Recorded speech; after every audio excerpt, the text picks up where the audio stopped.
Good morning. Welcome to the second episode of the Infinite Lifetime Sutra. I'm Angelina. The first episode, we were sharing about the title of this sutra, the Infinite Lifetime Sutra. In Chinese, it is 佛说大乘无量寿庄严清净平等觉经. Okay, literally, if we were to translate the title seems very long, right? So literally, if we look at the title being translated, it will be The Buddha Says the Mahayana Infinite Lifespan, Splendid, Peaceful, Equal Enlightenment Sutra.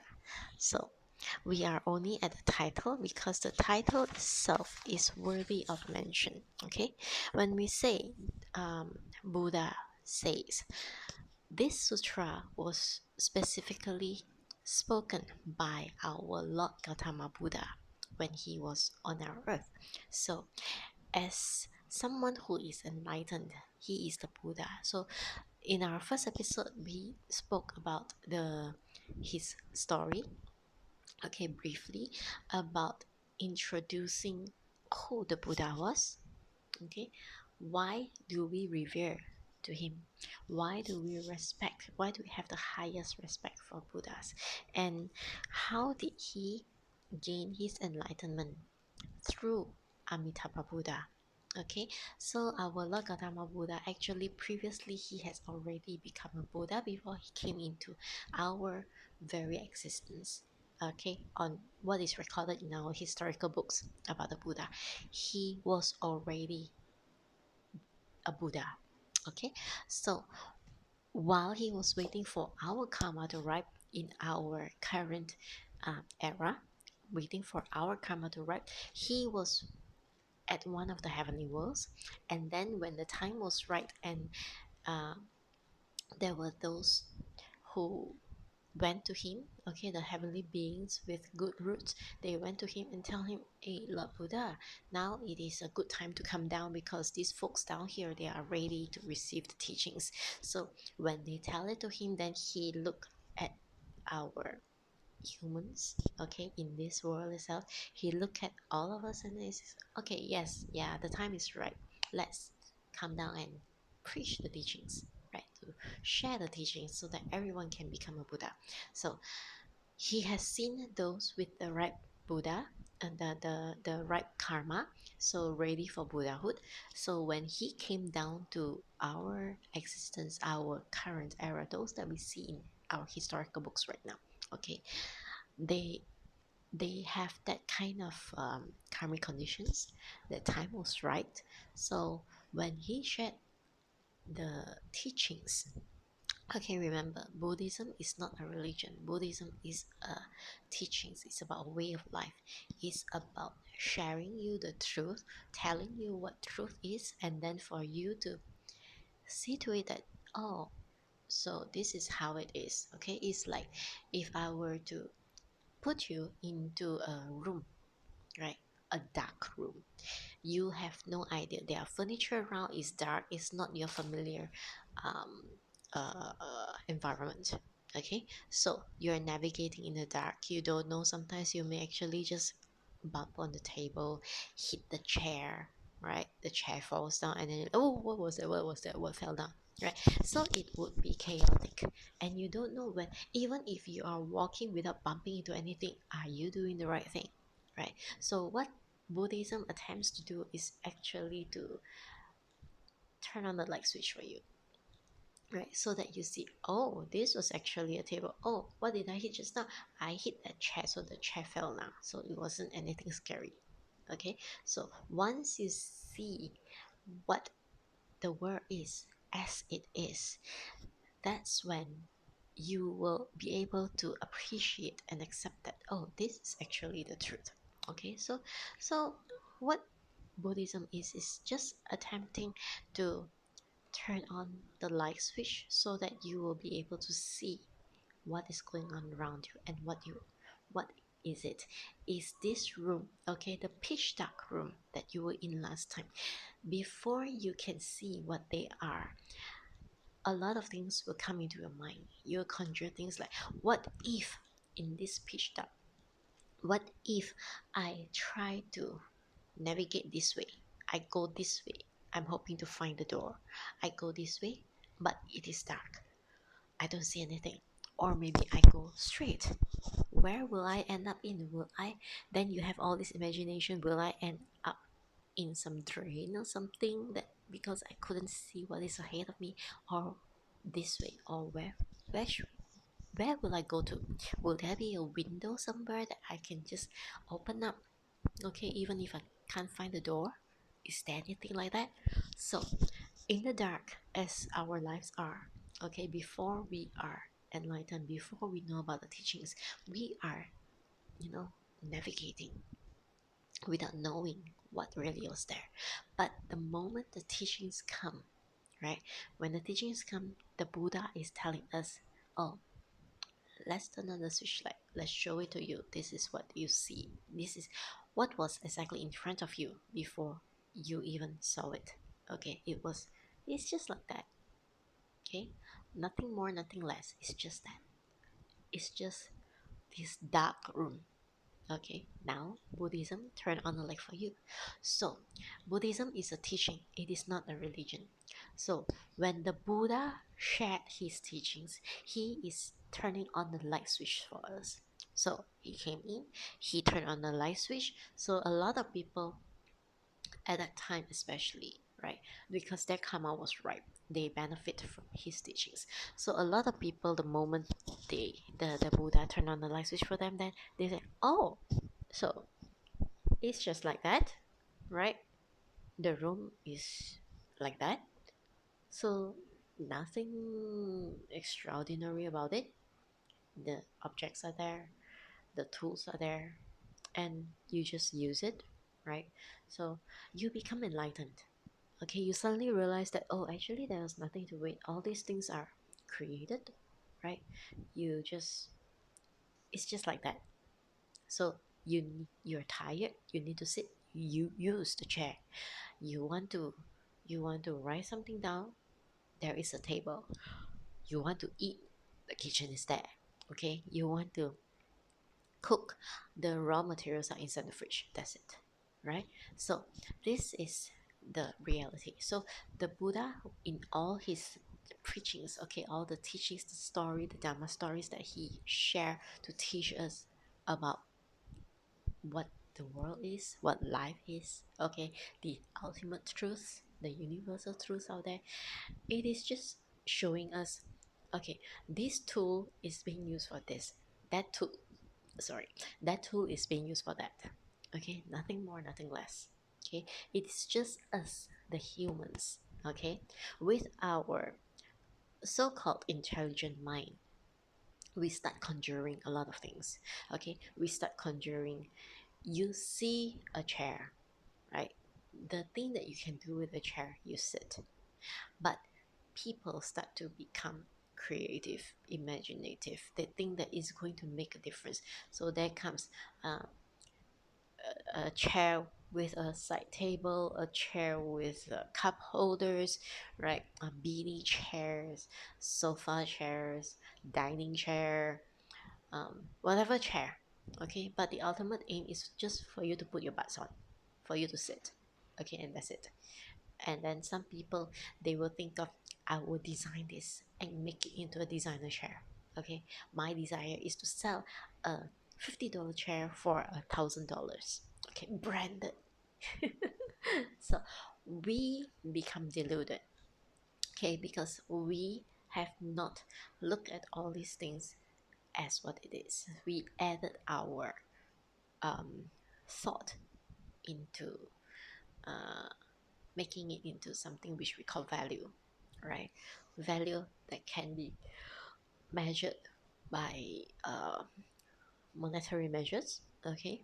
But you see that those things that matter the most, they come in values that cannot be measured, because ultimately, actually, nothing can be measured, because even numbers are concepts created by men. Okay, some people, they will glorify physics. They say that everything can be done by physics, but physics can be done only if it is a physical manifestation within our earth.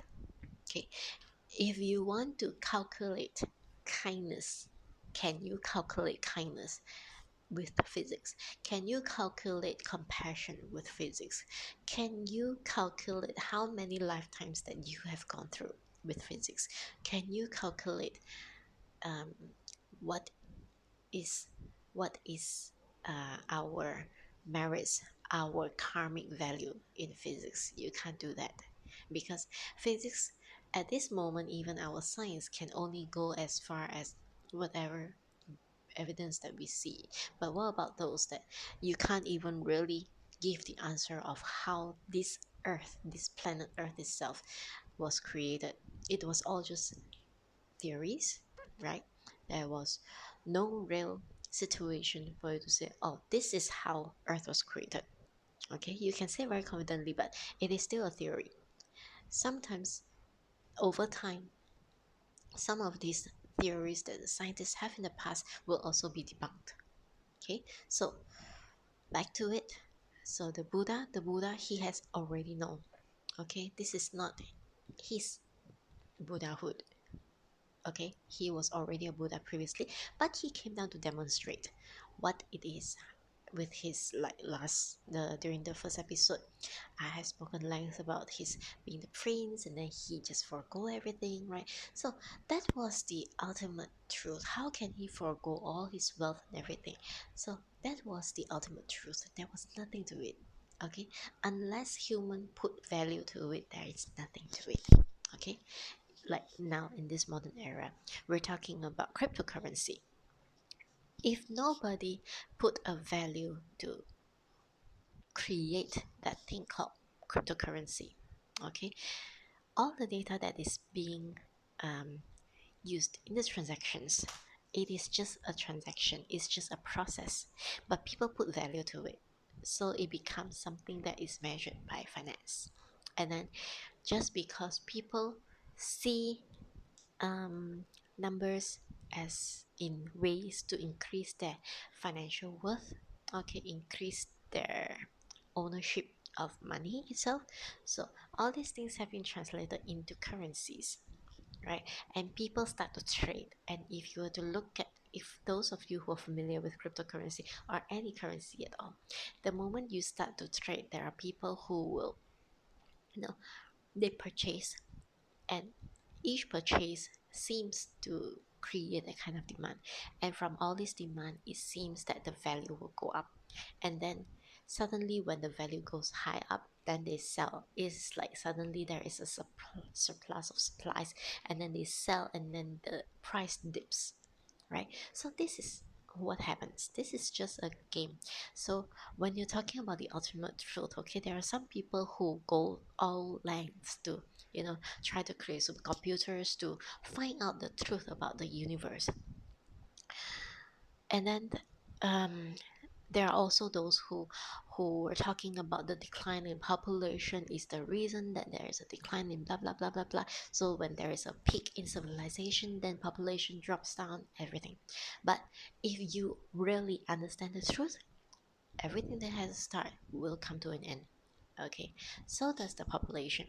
But everything that comes to an end, it is not really the ultimate end. It is like what another investor, a really um, a long-time investor who can see the market trends. Okay, it is just, it's a start, it goes up, fluctuations, then it goes down. Okay, and then when it goes down, it is not really down, but it is just a stabilization. Okay, a period of stability to recapture the exact value. Okay, this is what our universe does. This is how mother nature works, if you would like to call her mother nature. Okay, so when, for example, when people do something, there is always the great part, and then there is the part where it will decline. When it declines, then there will be a period of turmoil, chaos, and then it will correct itself. The situations will correct itself, and then once it's corrected, it stabilizes, and then it will be ready for another acceleration, another upward trend. And then when it reaches a certain peak, then it goes down again. It has always been like this throughout the generations.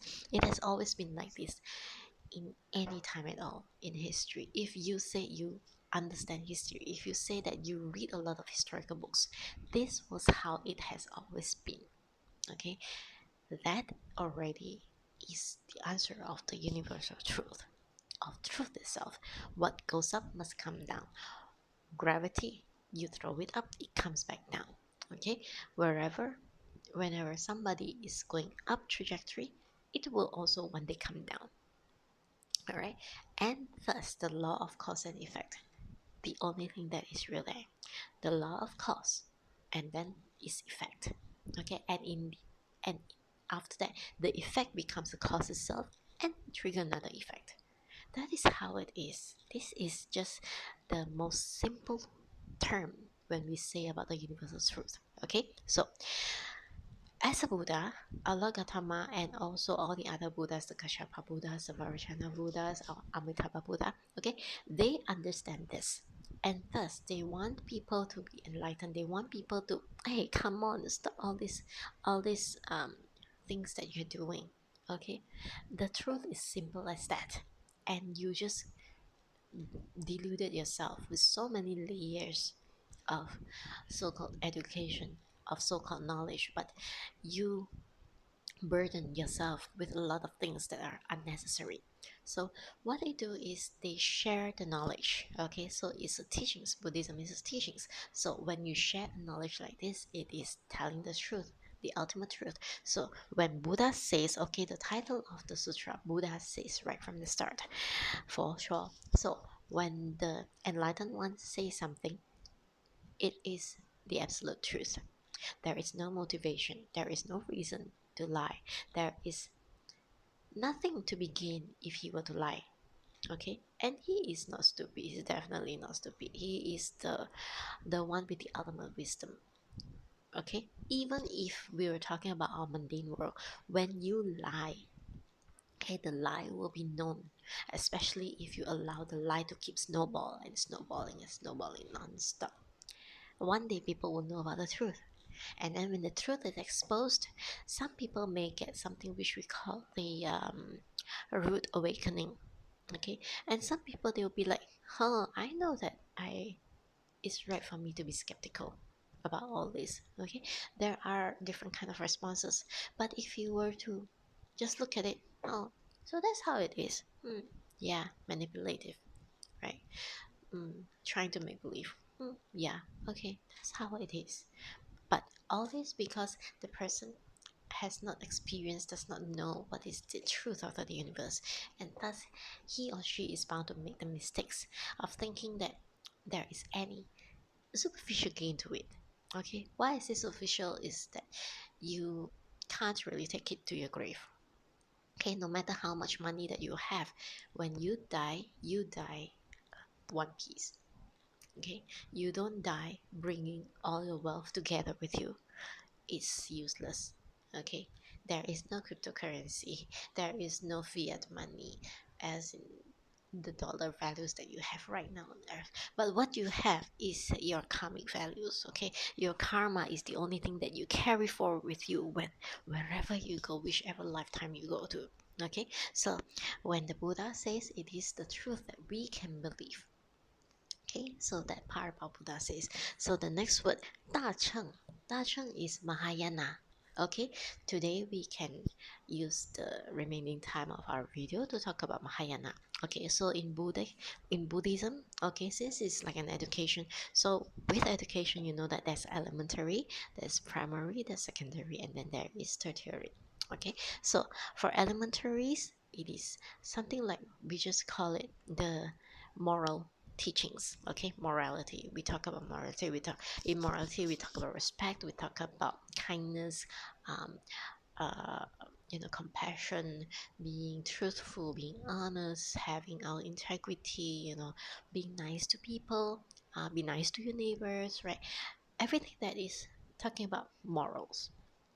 Okay, and then after that, when you go into the primary school, it is something like the Theravada. Buddhism. Okay, you can't jump into Mahayana Buddhism if you do not have a base of if you do not have a base of Theravada Buddhism. Okay, what is Theravada Buddhism? Theravada Buddhism is the ones that you will see in Thailand, Sri Lanka, India. You know, those with the yellowish brownish robes, right? So the monks will stay in the temple, and then sometimes they will just go out into the marketplace in the morning to gather alms food. Okay, right now it has, in certain places it evolved into collecting money, and some, because of this collection of money, then it gives opportunity for people to scam bogus monks. Okay, so there is a punishment for bogus monks after they have died, and I'm not going to go into that. That one belongs to the hell scenes, which I am putting aside for this moment during this 7 month, 7 Chinese month. Okay, because the 7th month in Chinese calendar is the Hungry Ghost month, so I'm a little bit busy in that sphere. Okay, so I'm leaving aside the hell scenes for the moment. So I started with this Infinite Lifetime Sutra. So you can't go to Mahayana without a base in Theravada. But you said no, some people, we see them now, they just go into Mahayana and without going through the Theravada. Actually, they have gone through the Theravada in their past lives, which you can't see because you don't have the all-seeing eye. Your eyes are still mortal eyes, the ones that we see with our naked eyes, right? So Mahayana Buddhism is like your secondary school, and then going into tertiary education, we have the Pure Land, okay, Amitabha Buddha's Pure Land, Vairocana's Buddha Land, and all those things. Theirs is considered a tertiary education because Mahayana Buddhism is to prepare us into the one Dharma land. Okay, earlier, if you have watched my Helsing's video, you know that there are 6 rooms of existence, there's 10 rooms of existence.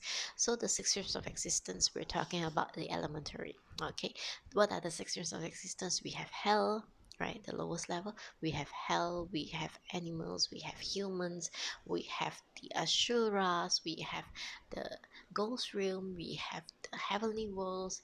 All right, so there are 6 of them, from the lowest to the highest. Highest is the heavenly world. Coming down, there is the humans. Sometimes humans, some say it's ashura, some say it's humans, but it's these two.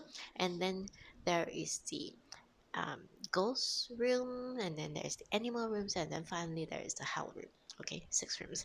And then when you follow yourself to a path of morality, you make sure that you don't fall into the lower rooms. The lower rooms are those like the animal, the hungry ghost, and the hell room. Okay, the lower rooms. And then there's the higher room. Okay, and then once you have gone into, what if you're staying in elementary, you stay between these 6 rooms.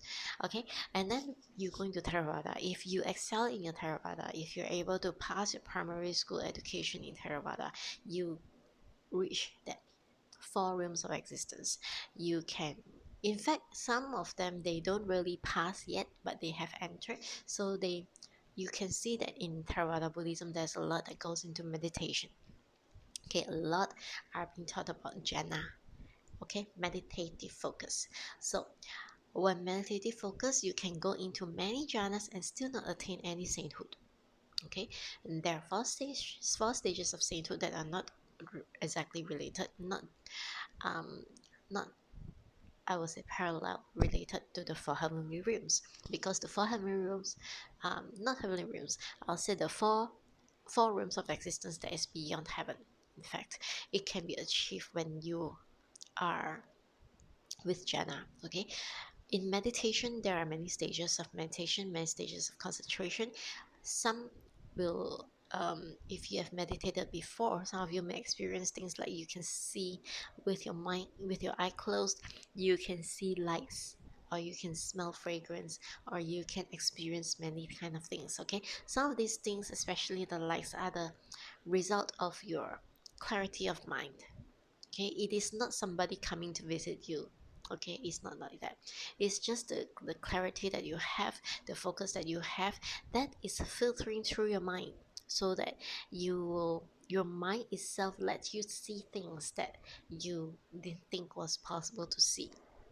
Okay, some people when they go into meditation, especially if they are not um I will say not backed by a meditation guru that is related to Buddhism, okay, or related to any religion, they may say that, oh, I sit in meditation and I see a deva coming to find me. I see my dead relatives and stuff like this. So those are actually during meditation. It is like a hypnosis. I will say that it is not exactly hypnotism because you are very clear that of your activity, but hypnotism is like it brings you to another place, right? And but it is quite a similar concept. You just dig right deep into what is embedded in your memories. Okay, if you see dead relatives, it's not necessarily that they come and see you. They are not so free, you know. Every single room of existence have their own activities, they have their own rules. So they may not even be reborn as a hungry ghost. They may not even be reborn in any of the existence that you thought they were. They may have already been reborn as an animal, maybe as your dog that is staying with you. You won't know, right? Or maybe your cat that's loitering around your neighborhood. You don't know, okay? But when they say that they see things like this, it is because in their mind, in their subconscious, they are actually thinking of this person. This person resonates deeply with them. And so during meditation, the images conjure in the mind. So you mistakenly, when you see these things inside your mind, it is so clear and you are attached to it. You did not. In meditation, there is one important thing is that you must detach yourself and seeing things just as they are. Okay, like a third person, like when you're watching a movie. But a lot of people, when they watch movies, it's very fun. You know, they just get so engrossed with the movie that they think that they themselves are inside the movie. So they start scolding the bad guy. They start siding and feeling empathy for the good guy, you know. So if you were to be impartial, you just sit there as a third party looking at it without any emotions attached to it, right? You realize that all these images conjured in your mind during your meditation are actually just things that are within your own memory, things that you remember this person and you wish that this person is here again for you. Or maybe you just forgot about someone for a long time and then this person just came back. Okay, especially those who have passed away. Okay, or maybe your affiliation to it, you are so engrossed reading all the sutras and all the stories about some saints or some devas or anything. Then you start imagining yourself, and then you think that this has come to see you. Okay, so it is a weakening of your energy if you were to believe in it, if you were to want to be indulged in it. Okay, so never put yourself into a position where you'll be indulged in it. In Theravada Buddhism meditation, all you can do is to become an observer. Do not get yourself involved in it. If you get yourself involved in all the things that are going on with your meditation during your meditation, you are defeated. Okay, the basic core of Theravada Buddhism meditation, okay, is observation. You observe the physical changes in your body. Okay, some of the easiest one is the Mahasisaya of meditation, Vipassana meditation, in which you observe your diaphragm. Okay, the when you breathe in, it comes out. When you breathe out, you exhale. Then your diaphragm just, you know, gets smaller. It inflates and then it gets smaller again. Right. So it's just an observation. You don't make your own conclusions. You don't judge it. You don't think it. You don't control it. Okay, it's just an observation. So this is the basis of it. When you want to do something, you just become an observer. Okay, if you want to know the truth, you just become an observer. You don't go dig. You go around looking for it. Answers are already there. The more you dig, the harder, the further you are from the answer. So don't dig, just observe, and the answers are already always there. Okay, so in this effort itself, the moment when um, Theravada Buddhism, when you sit in meditation, you have all these different kind of experiences in your meditation, the glowing light and everything, and then suddenly there will come a point when you feel that you have detached from your body, and then you realize that, oh, the body and the mind are actually just that. Okay, this entire being itself consists of only the body and the mind. And then you will also realize, if you have attained the first stage of sainthood, the most glaring thing that you can understand is the truth in karma. Okay, you will be afraid to tell lies, you'll be afraid to do bad things, because you know for sure that karma is there. Okay, this is what happens when you um, attain the first stage of sainthood. It is right there, the first stage of sainthood, that you will humble down, because you realize that all these things, everything does not matter. Karma is the only thing that matters. How that process goes, I'm not going to reveal, because the moment I reveal, you in your meditation will start to look forward to these things, and it will not help you. Okay, you will start looking instead of just observing. But I can only tell you, just observe, continue to observe until it comes to you by itself, naturally. Okay, in the Diamond Sutra, it is already said by the Buddha that the moment somebody um, is a Sutapanya, that means the first stage of sainthood, he will not claim himself as a first stage of sainthood. He will not even bother to tell people that he is a Sutapanya. Okay, because once he's a Sutapanya, he knows that he's a Sutapanya. So Sutapanya is just as is a Sutapanya, but he will feel that rapture. Okay, that feeling of grace, the feeling of appreciation, that upon reaching the first stage of sainthood, I will only have 7 more lifetimes. Okay, 7 lifetimes before I attain to become a Buddha.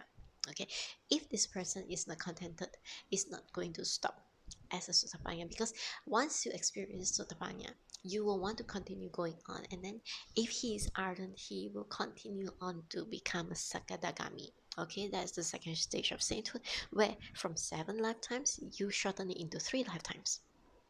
Okay, you reach the second stage of sainthood.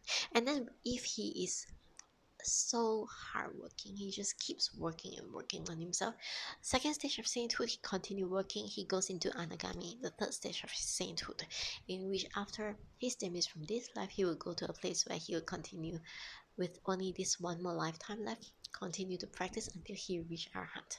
Okay, that is when he will no longer need to be bounded by all these things. Okay, an arhat, but still in the arhat is, he is already not within the circle, but there is a distinction between arhat and also Buddhism and also Buddhahood. Okay, so an arahant is a bit lower than the uh, Buddha. Okay, the Buddha can see all. Okay, like for example, if the Buddha is standing right in front of me right now, he can see all of me from my very first birth, from that ultimate light that I started from that very first birth, before my parents or my first parents gave birth to me. Okay, before that very first birth, right now, until this moment. And he can also see beyond this moment. So that is Buddha. Arahants may be able to see like 500 lifetimes before. Okay, a few hundred lifetimes before. And um yeah, there is still a limitation, because they have not reached that kind of ultimate enlightenment. Okay, so our aim, okay, is from Theravada, we go into Mahayana. But you may have the question, so if let's say they have attained the past, okay, they have become what you said, the Theravada in the past. So why is it that right now in this lifetime they jump into Mahayana instead of, already getting that kind of enlightenment? Well, that's why I said the Theravada achievements is not the ultimate achievements.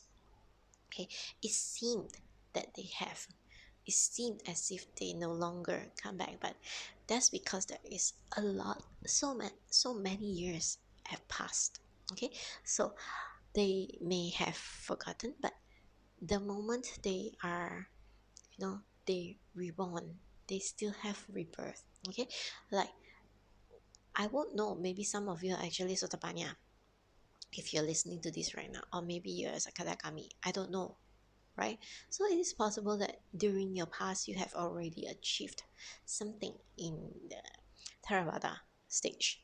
You already passed your primary. So now you're coming into the secondary. You are coming into the Mahayana. Okay, Mahayana we call it the larger wheel. Okay, Theravada we call it small wheel. Wheel as in WHEEL. The why is it called a wheel is because it's the vehicle, the large vehicle and the small vehicle. So the small vehicle is only for us to deliver ourselves. That's what Theravada Buddhism is. You deliver yourself up until arhathood. Okay, so for a larger wheel, for the large wheel, the Mahayana Buddhism, okay, that's when you will see that other than myself, okay, I want to help others to be delivered as well. Okay, then that's when you uphold and you take on the role of Bodhisattva. Okay, you take the vow of Bodhisattva. So you want to help others. Okay, as you elevate yourself. So they come in sometimes in the guise of uh, a human, sometimes in the guise of an animal, okay, whatever it is, but they do come back here because they have karmic relations with some of the people over here. So when you have karmic relations, when the human or anything they need help, you come down and help them. Okay, so Mahayana Buddhism is to deliver oneself and also the people around us. Okay, to help them to also be elevated so that they will not be deluded. So that's why you will see there is the practice of the Bodhisattva's practice. If you go to look like now, it's the 7th month. The biggest story is like the Shidagaba Bodhisattva, Dijang Wang Pusa. So Dijang Wang Pusa, Shidagaba, he has a vow. Okay, the vow was that as long as the beings in hell are not completely gone, I will remain in hell. Okay, so what does he do in hell? You will be curious. He is down there in that realm, okay, preaching goodness, okay, preaching the Dharma, because he shares the Dharma to them. He shows them that this actually, despite he being there, he is not there to suffer. Okay, not like us beings. He's not there to suffer. He's there to share the teaching so that those with the right karma, okay, they will feel it. They will feel remorse. They will feel that I won't want that to happen again. I am so regretful. I feel so bad doing these things during my lifetime, and now I have no punishment. Oh dear, I deserve it so much. I'm full of remorse. That is how they will be elevated. And when the Siddhartha Bodhisattva, he preaches all these things, some will actually take it to heart, and then when they reincarnate into human realms or into any realms, they practice what he taught, and they somehow in this subconscious, okay, remember, our soul is the one that travels. This body is just a piece of cloth that we're wearing, okay, to help us make through this lifetime, right? So they will remember, they will practice, and they will not dare to do the bad things that he had tell them not to do, that actually brought them into that kind of hell jail or ghost room jail or whatever. Okay, so it elevates. So Shidagaba Bodhisattva, he made a vow that he will not leave, he will not become a Buddha until all hell beings are no longer there. Okay, so this is how great his vow is. And you can imagine looking around us right now, there are so many beings in hell. Okay, all the greedy ones, all those who are hateful, those who kill, steal, sexual misconduct. Okay, they lie for their own benefits. They harass people, they bully people. Okay, all the bad things, they go to hell. So is hell empty? Definitely not. Hell is always full of people. And the Bodhisattva made a vow that he will not become a Buddha. He qualifies to become a Buddha. He already is a Buddha, but he does not want to become a Buddha until all these beings are elevated. There's no longer any single soul in hell. Okay, this is the greatness of the Bodhisattva. Okay, they make vows that they will help other beings. Okay, not just in our realm itself, right? There are also other Buddha realms like Kashyapa Buddha, Vairocana Buddha, all kinds of Buddhas. There's so many Buddhas in all the 10 directions around us. 10 directions, top, bottom, and then north, south, east, west, northeast, southeast, whatever, diagonal, sideways, no. So, with this in mind, okay, with all this in mind, Mahayana Buddhism is about elevating. So what goes beyond this? So what if you were to go beyond? So what is it? Okay, are you still subjected to that kind of existence? You will be elevated to that one Dharma world. Okay, what is the one Dharma world? One Dharma world is like our Pure Land by Amitabha Buddha. Okay, 一真法界. Okay, so in that one Buddha world, one Dharma world, not Buddha, sorry, one Dharma world, it is all about elevating you to your PhD, tertiary education. So you pass your secondary, you go into a tertiary. And Amitabha's Pure Land is the fast track. It is the, I will say that it is the university, okay? The university that will let you get your PhD and for yourself to become a Buddha. In this sutra, eventually we will see there's this phrase about the moment a bodhisattva actually goes to Pure Land, he will have achieved automatically the achievement of a Patipusa, the 8th grade, 8th level bodhisattva. Okay, when you reach the 8th level bodhisattva, you are no longer restricted physically. You have the all-encompassing eye, all-seeing eye. You hear every single thing. You may have only one ignorance left. Okay, but you already are a bodhisattva and you're on track to become a Buddha. And up there in Pure Land, you will not fall down again. Okay, if you were to look at Theravada Buddhism, you look at Mahayana Buddhism, a lot of people they give up halfway because it is as if they just, some people they may give up studying for the SPM. Okay, some people, I mean, for the O levels or the A levels, some people they give up halfway in the university, that they never got their degree, they never got their PhD, okay, never got their masters. So some people they give up halfway. But in Pure Land Buddhism, okay, in Amitabha's Pure Land, the Amitabha world, nobody has the opportunity to give up. There's no condition because the environment was so right. The moment you step in there, you are protected by the environment of the university. Everybody look the same. Okay, you wear exactly the same clothes, you look exactly the same, and it is not just anything. You look exactly like Amitabha Buddha himself. Okay, that is the equality he had built. Okay, when he built his Buddha world. Okay, every single Buddha, when you become a Buddha, you build your own Buddha world. So Amitabha Buddha, he willed that his Buddha world. The moment you come to my Buddha world, you look exactly the same as I am in total perfection.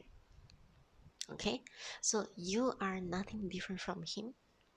Okay, physically, you just look at yourself. You are no different from him. So when you are no different from him, what happens? Your confidence soar. Okay, you know the power of manifestations, right? Like what we see in what some motivation gurus say nowadays, right? In the books, the power of manifestation.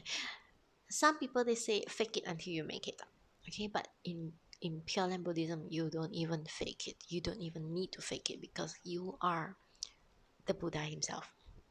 Okay, you look exactly the same with all the perfections of the Buddha, okay, physically. And then the way that he preaches is not like what I'm doing with you now. I need to use a video, okay, through my YouTube channel, and then I need to use words to share with you, to tell you what are the teachings like. what is being shared in the teachings. But over there, every single action, okay, by the Buddha, every single thing, even if he is just sitting there still unmoving, that is already him preaching the teachings. Okay, the movements of the leaf, the way the tree is just there, okay, the way that the entire thing, the entire Buddha world, the pure land Buddha world, every single detail is a teaching, right? So how can you feel in such a great environment, right? It is so perfect. You will become perfection itself in no time. Okay, so we're at 45 minutes, so I'm not going to drag this video a little bit longer, but you get the idea. What is Tachen? What is Mahayana Buddhism?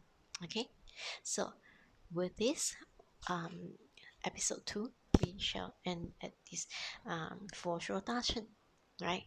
The Buddha is Mahayana Buddhism. Okay, so the next video will continue with the explanation of the title itself, Wu Liang Shou. Okay, remember there is many sections in our title itself. Buddha says Mahayana uh, infinite lifetime. Okay, 无量寿 infinite lifetime. I'll explain about the infinite lifetime in our next episode, episode 3. So thank you very much for watching, and I hope that you enjoyed the things that I shared with you today. I hope that you benefit from the things that I shared with you today. So until we meet again, please just okay, stay good, be an observer. Okay, thank you. Amituofo.